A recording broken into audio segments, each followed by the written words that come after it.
Good morning, everyone. I would like to wish all of you a very happy Independence Day. Today we celebrate our 76th year of independence.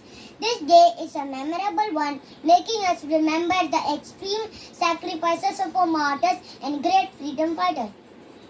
On 15th of August 1947, we got the freedom from the hands of the British. This day teaches us the importance of patriotism and strengthens our unity.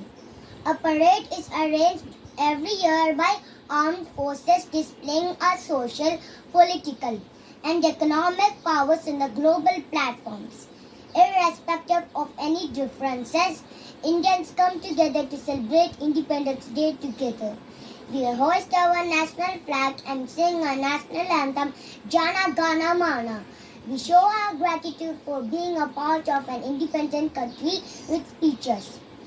We encourage our youth to understand the significance of this day and contribute to this country for this future wellness. Jai Hind!